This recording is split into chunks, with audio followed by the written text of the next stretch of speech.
Assalamualaikum warahmatullahi wabarakatuh. Perkenalkan, nama saya Elina Vitasari, mahasiswa keperawatan semester 2 dari Stikes Yogyakarta. Kali ini saya akan melakukan penkes atau penyuluhan kesehatan terhadap remaja berusia 18 tahun yang bertempat di rumah sasaran. Materi yang akan saya sampaikan itu melalui media pamflet. Dan berikut adalah penyuluhan yang saya lakukan. Selamat siang, Mbak. Siang, Sus. Perkenalkan, nama saya Elina Vitasari, mahasiswa keperawatan semester 2 dari Stikes Yogyakarta. Apakah benar ini dengan Mbak Lina? Iya, benar. Ya. Di sini saya akan melakukan penyuluhan tentang tumbuh kembang remaja dengan materi kesehatan reproduksi. Tujuan saya melakukan penyuluhan ini agar Mbak itu lebih memahami tentang kesehatan reproduksi dan tahu tentang perkembangan pada remaja, Mbak. Iya. Penyuluhan ini akan dilakukan sekitar 10-15 menit ya, Mbak. Iya, Sus. Apakah Mbak setuju? Setuju. Ya. Kalau dalam pemaparan materi ada yang kurang jelas atau ada yang ingin Mbak tanyakan, bisa Mbak tanyakan nanti setelah saya selesai menyampaikan materi. Iya, Sus. Nah, inilah materi yang akan saya paparkan tentang kesehatan reproduksi. Pengertian remaja itu sendiri adalah masa transisi yang ditandai oleh adanya perubahan fisik, emosi, dan psikis. Masa remaja, yaitu antara usia 10-19 tahun, adalah suatu periode masa pematangan organ reproduksi manusia dan sering disebut masa pubertas. Tumbuh kembang remaja. Tumbuh ialah tahap perubahan ukuran dan bentuk tubuh atau anggota tubuh, misalnya pertumbuhan tinggi badan, pertumbuhan berat badan, dan pertumbuhan alat kelamin. Sedangkan kembang ialah tahap perubahan fungsi yang sifatnya bukan fisik, misalnya perkembangan kecerdasan, perkembangan sosial atau kemasyarakatan, perkembangan bahasa, dan perkembangan emosi, dan lain-lain. Perubahan fisik pada remaja. Perubahan fisik pada remaja perempuan.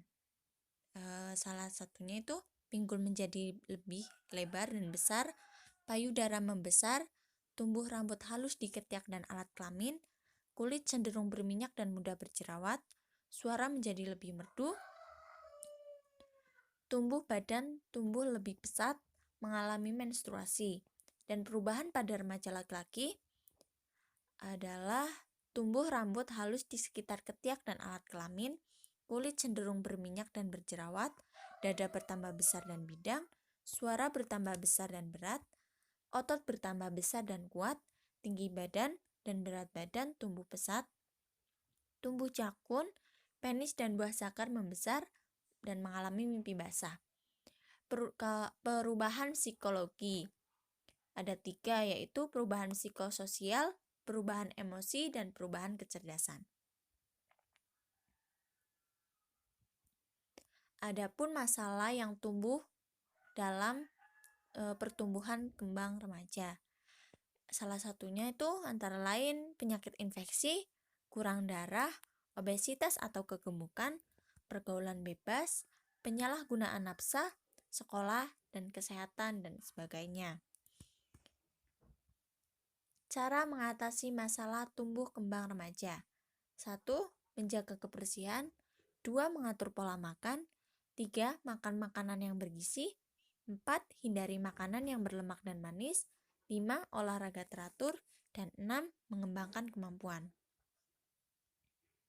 Dan ini adalah faktor-faktor yang mempengaruhi tumbuh kembang remaja. Ada 3. Yang pertama, faktor internal. Kedua, faktor eksternal. Dan ketiga, itu interaksi antara internal dan eksternal. Pengertian faktor internal itu sendiri adalah faktor yang berasal dari dalam diri seseorang yang diturunkan dari orang tuanya.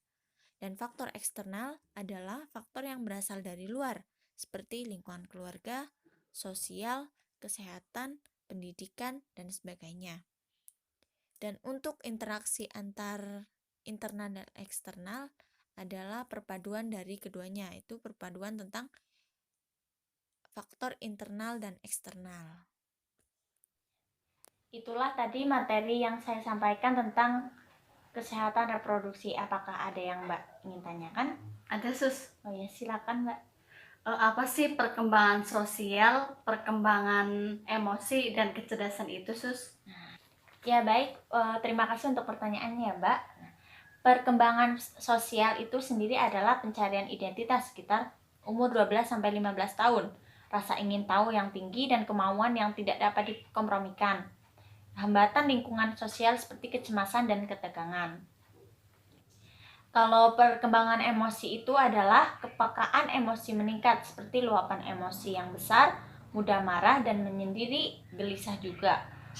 Peran emosi itu lebih menonjol seperti lebih menyukai lagu, suka membaca buku seperti novel, dan naik kendaraan itu bisa ngebut untuk meluapkan emosinya. Dan untuk perkembangan kecerdasan itu sendiri Mbak, itu perkembangan inteligensi masih berlangsung sampai usia 21 tahun.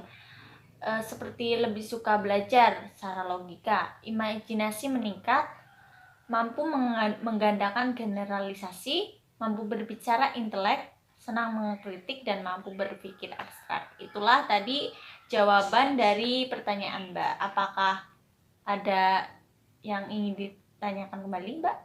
Tidak sus. Oh ya, terima kasih. Saya sudah selesai menyampaikan penyuluhan kepada Mbak. Semoga penyuluhan yang saya sampaikan itu bisa bermanfaat bagi Mbak ya Mbak. Iya sus. Sebelumnya terima kasih atas waktunya. Saya pulang dulu ya Mbak, pamit dulu. Iya, sus. Assalamualaikum.